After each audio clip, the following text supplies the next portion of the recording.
Hey there, it's Fox Talks Finance here to talk you through our Midi Budget Tracking spreadsheet, which has a total of 18 tabs, of which 7 individual spreadsheets. As you open it up, this is what you would be seeing. Oh, close that down. As you can see, we have a few areas hidden away so that you can choose to expand for extra notes or for advice. So if you see a red plus over here like this, it means we've got instructions in there as to how you can what you can fill in, how you can use it. So it talks you through how to set things up, starting with potentially just checking you've got the right location. So if you go to spreadsheet settings, you can choose where you are, which will update the current default currency. So I'm based in the UK, so I'll be Great British Pounds as the default currency up here. So I'll close that away for a sec. So just talk you through briefly. You can see the dashboard if we zoom out a bit. The front page consolidates everything together. This is your key budget dashboard where you would enter your goals for income and for your budget items, your intended budget spend on the key items of your budget, which is broken down into kind of key categories of essentials and needs, consisting of housing, related costs, including utilities, mortgage and rent, gas, electricity, etc., recycling, water.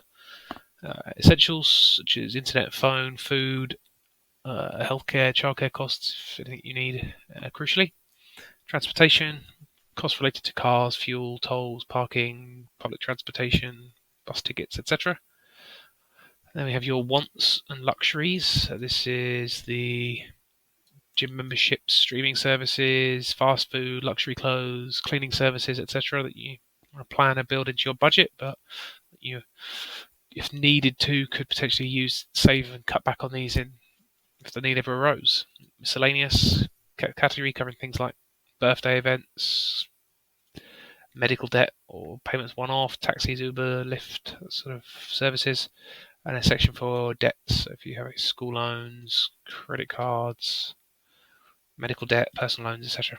And possibly the most important, you should always pay yourself first, is the savings and investment section over here. So again, each section has a column where you enter your plans for what you want your budget to look like and how you want to allocate that money.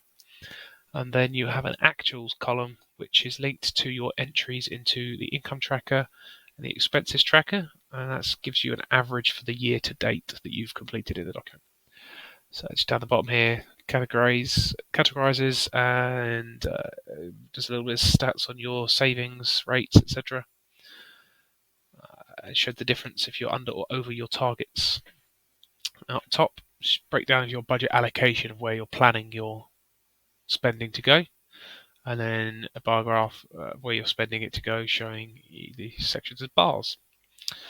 And on the right hand side we have some budget versus actuals. So again, same color coding as before, in line with the theme, in line with the tables. Essentials, transport, wants and luxury, savings and investments, miscellaneous, debts and remaining cash flow. And then these blue bars with a solid black line are the actuals for the period to date. So you can see where they are, if they're above or below the planned values.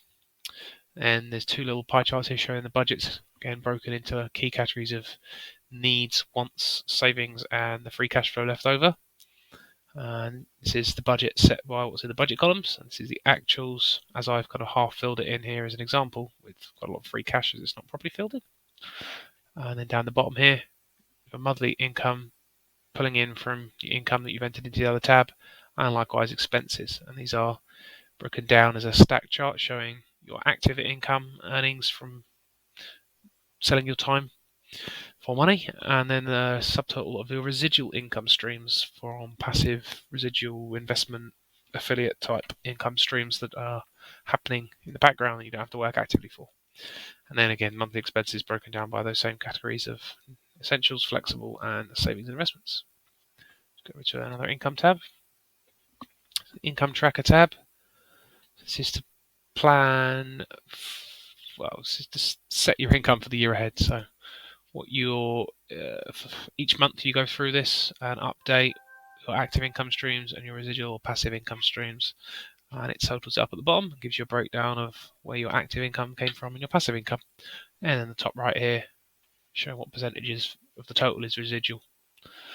And again, it's working out some stats in the background. So it's doing the total for the year, for the period you filled in, and then the average that you filled in so far, where is a non-zero value. So if we said we'd put 3,000 in here, the average for that has jumped up. So we've now got two values. Okay, the expenses tracker is rather similar, but obviously relating to your expenses. So in this case, instead of entering directly into this page, we actually have a different document to enter those into, a different worksheet. So here they automatically populate based on what's a table below. Again, red plus means you can expand if you want to see something. And again, the instructions on the top right, open that up if needs be. And again, key categories from the front page: essentials is housing, utilities, food, transportation, medical expenses, flexible leisure, desk subscriptions, loans and debt, miscellaneous.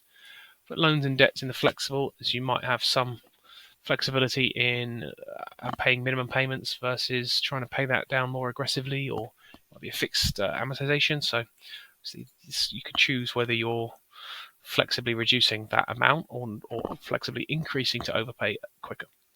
And then again, savings investments broken into some key categories here. So general savings investments, specifically retirement type accounts, healthcare savings, savings towards education and childcare costs. And again, some stats going on, totals for the periods, average for the year to date, etc. So where does all this come from? This is from the monthly expenses tabs. So I built some spreadsheets going on the right hand side, hidden away, and on the data validation tab in the background. So these categories are driven by predominantly the inputs to the dashboard. So if you change that to rent, for example, notice the actual's gone away because you've actually got a housing payment that's assigned as the mortgage. So if we change that to rent, you'll see the housing category captures both, so that doesn't update there, but the housing category for rent updates rather than mortgage. So this is the detailed subcategories, which is used for the stats, and there's a lot of them going on, so you can look at that if you wish, but it's a bit detailed. We've got a targets v actual, and again, targets are auto-populated based on what's coming in from the dashboard. So you can see here in this hypothetical month, we've kind of partially filled in. Some categories we've got bigger bars, so we spent more on utilities than we planned, but a bit less on food, for example. Again, the plus is telling you where there's some expanding sections which tell you what's going on with these various categories, and there's some other sections you can open up. You can write your own notes in here, but they come with the instructions. So you'll see this says January, but the tab is called month 1. The tabs are 1 through 12, but actually this is driven by the the date that is on the income tracker. You notice this green cell specifically to stand out. It's the date for the first month you wish to track. So it's pre-configured to be the 1st of January 2022, but you could equally change that to be from, say, November. And then the graphs will automatically update. It will now. So you'll see that there. So